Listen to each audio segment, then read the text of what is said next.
Paz do Senhor, irmãos. Vamos meditar em Mateus 28 e o 19, que diz assim: Portanto, ide e fazei discípulo de todas as nações, batizando-as em nome do Pai, do Filho e do Espírito Santo, ensinando-as a guardar todas as coisas que eu vos tenho mandado, e eis que estou convosco todos os dias até a consumação dos séculos. Vamos pensar um pouquinho sobre o discípulo. Quem é o discípulo? O discípulo é um seguidor comprometido. Nós sabemos que muitas pessoas acompanharam Jesus. Muitas pessoas fizeram parte do ministério de Jesus. Mas de que forma? Foram curadas, foram tocadas, foram restauradas, foram abençoadas. E após receber essas bênçãos do Senhor Jesus, elas o deixaram. Elas voltaram para a sua vida, elas voltaram para a sua casa e elas voltaram para a sua rotina. Mas os discípulos, que eram aquelas pessoas chegadas de Jesus Cristo, eles estiveram com Jesus até o fim. Aí você pode dizer o seguinte: mas Pedro negou. Mas aconteceu tantas coisas. Sim, mas eles estiveram com Jesus até o fim. Porque erraram, pecaram, posteriormente se arrependeram e se tornaram grandes pregadores do Evangelho. Tanto é que o mundo antigo foi todo evangelizado, segundo nos diz a história. Por quê? Porque o amor, o ardor que existia no coração daquelas pessoas, daqueles discípulos, era algo tão lindo, era algo tão maravilhoso que brotava do interior. E o seu prazer, a sua motivação era levar o Evangelho independente das circunstâncias. Vamos pensar nos nossos dias, a diferença do crente para o discípulo. Nós estamos em uma época que todos nós enfrentamos problemas. Vamos analisar rapidamente. Todos nós um dia passaremos por enfermidade, um dia morrerá alguém na nossa família, um dia vai vir a dificuldade financeira, enfim, dificuldades do dia a dia. Problemas emocionais, problemas conjugais, todos nós temos algum tipo de dificuldade e temos algum grau de dificuldade. Mas você vê pessoas que vêm, procuram Cristo em busca de uma solução do seu problema da vida terrena. Às vezes a pessoa está num problema financeiro. E por que são engodadas, por que são pegas em muitas coisas? Porque a sua visão é apenas terrena. Então a pessoa vem e enquanto ela vê em Cristo uma esperança para a solução do seu problema, ela está andando com o povo de Deus. Mas assim que ela recebe a sua bênção, assim que ela conquista o que ela deseja, ela volta para a sua vida. Como no princípio aconteceu com aqueles que viram Jesus pessoalmente, seguiram Jesus pessoalmente, fizeram a mesma coisa. Foram abençoados, voltaram para a rotina. Mas o discípulo não. O discípulo é diferente por quê? O discípulo, ele tem a sua vida terrena como todo mundo. Ele trabalha, ele casa, ele vive, ele passeia, ele faz tudo. Mas lá dentro do coração dele, a semente do Evangelho foi plantada. E essa semente, aos poucos, ela começa a crescer. Aos poucos, ela começa a se desenvolver. Você não pode esperar do novo convertido que ele saiba tudo, não. Quando uma pessoa se converte, ela entra em um processo de libertação. Esse processo é um processo muito difícil, porque é um processo que ele confronta o ser humano. O ser humano tem um confronto pessoal, um confronto interior, e ele precisa decidir se é isso mesmo que ele quer. E quando a pessoa decide permitir que essa semente nasça, que ela cresça, que ela se desenvolva no seu coração, até chegar ao ponto de frutificar, essas pessoas são conhecidas como discípulos de Cristo. Por quê? Porque são pessoas que não param diante das adversidades. São pessoas que não morrem diante dos problemas. São pessoas que mesmo nos desertos espirituais, nos desertos emocionais, que mesmo na sequidão da vida, quando aquele momento em que você está sozinho, triste, se sente desamparado, aqueles momentos que você precisa apenas sobreviver. A Bíblia compara isso com desertos, porque é um momento momento em que você tem muito calor durante o dia, muito frio durante a noite, você tem pouca água, apenas sobrevive. Mas são nesses momentos que nós demonstramos se no nosso coração está o amor de Cristo, se nós compreendemos o Evangelho ou não. Pessoas que negam a Cristo por causa dos problemas pessoais. Por exemplo, deu um problema na vida conjugal. Ela rejeita Cristo porque achava que Cristo era responsável.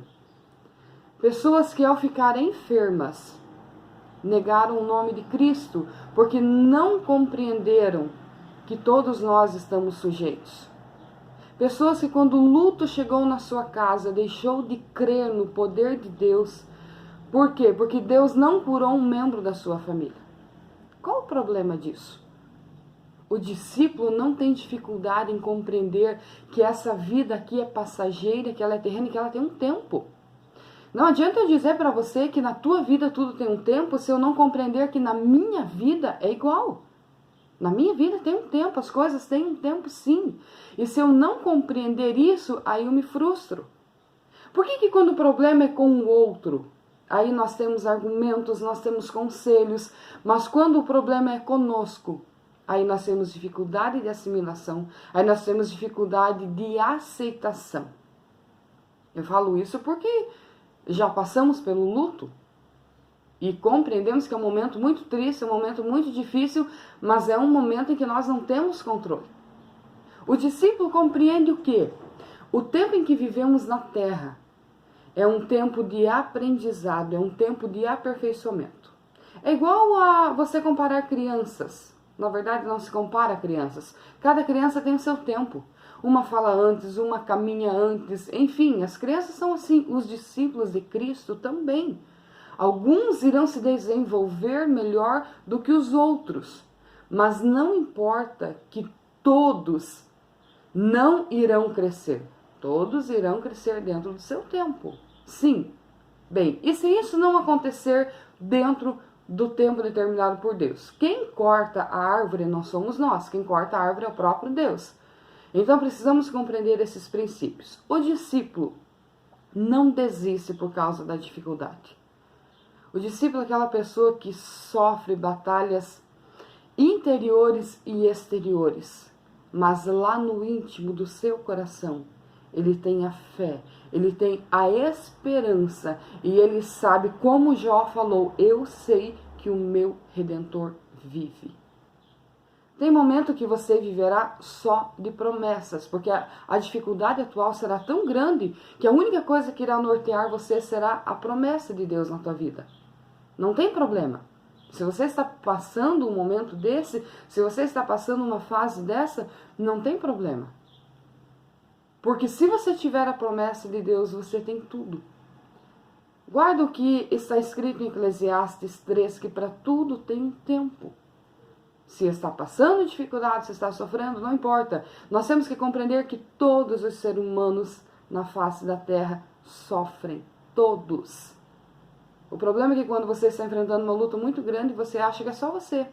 Você acha que ninguém está sofrendo e todo mundo está passando algum processo interior. Nós olhamos para as pessoas no seu exterior e às vezes até julgamos a condição de algumas pessoas. Mas no coração de cada ser humano está acontecendo uma guerra. Cada ser humano tem uma guerra pessoal para vencer. E o discípulo, ele sabe lidar com os problemas interiores. O discípulo, ele compreende a diferença de um problema espiritual para um problema emocional. O discípulo sabe a diferença dessas coisas e ele não se frustra. Não quer dizer que ele não vai sofrer, mas ele não se frustra. O discípulo é alguém comprometido que vai até o fim. Ir até o fim não é algo simples, mas é a característica do verdadeiro discípulo. O que significa ir até o fim? Significa suportar todas as fases. Significa compreender todas as fases. Como que eu vou vencer tanta coisa? Jesus nos ensinou a orar. Jesus, sendo filho de Deus, podia dizer, orem. Não, ele orava. Porque Jesus nos ensinou através do exemplo. Você sabe que o que nós ouvimos, você guarda 20%. Mas o que nós vemos, não. Você guarda muito mais. E Jesus, conhecendo a composição humana, já que Ele é o Criador, Ele nos ensinou através do exemplo. Então Jesus ensinou que o discípulo deve ser alguém firme, constante, com propósito e que não perde o amor do seu coração, independente da adversidade. E esse é um ponto difícil, porque conforme as lutas que nós vamos passando, se você prestar atenção, parece que o amor vai minando, vai diminuindo. Esse amor tem que ser renovado onde? Na presença de Deus, através de uma vida plena de meditação, de oração, de conhecimento da palavra do Senhor. E para nós encerrar, Jesus veio ao mundo com um propósito. Qual foi o propósito de Jesus? A morte na cruz. Ainda que algumas pessoas não compreendam a morte na cruz, ela foi para salvar a humanidade. Jesus nasceu para isso. Não foi algo aleatório. Não foi porque os romanos e os judeus apenas quiseram. Não. Isso estava projetado. Jesus veio para morrer. Isso é ter propósito de vida. Isso é ter discernimento da sua existência. Eu e você, como discípulos, compreendemos o nosso propósito? Eu e você, como discípulo, temos discernimento da nossa vida pessoal, da nossa vida espiritual e do propósito para o qual fomos chamados? Portanto, a palavra diz, ide fazer discípulos. Porque o crente, ele irá desistir na dificuldade. Mas o discípulo, ele irá resistir às provações. Ele irá suportar as provações. E ele irá chegar no alvo desejado. A coisa mais linda que eu e você, como igreja, fazemos, o que é? Pregar o Evangelho. Ah, mas as pessoas não compreendem. Ah, mas eu tenho orado tanto tempo pela minha família. Não compreenderam. Não tem problema. O nosso papel é pregar. A Bíblia diz que quem convence o homem do pecado, do juízo, da justiça, enfim, quem convence é o Espírito Santo. Então nós não podemos querer fazer o papel do Espírito Santo, nós temos que fazer o nosso, de discípulo, de ser uma pessoa entregue 100%, não viva pela metade. O cristão que vive pela metade, ele nunca vai compreender a essência do Evangelho, ele nunca vai compreender o poder do Espírito Santo. Mas o cristão que entregar a sua vida inteiramente para o Mestre e para a causa, então essa pessoa viverá em paz, viverá feliz, porque ela compreendeu para o que ela foi chamada. Lembrando que daqui a pouco tudo se acaba, porque a vida é passageira. E nós estaremos perante o Mestre com as nossas obras. E esse será o momento mais lindo e glorioso na vida do ser humano. Portanto, meu último conselho para você: não desista diante das adversidades da vida. Persista, lute, seja fiel, vença o teu adversário, honre aquele que te chamou, seja um discípulo verdadeiro, comprometido, em nome de Jesus Cristo. Que Deus te abençoe e tenha um lindo dia.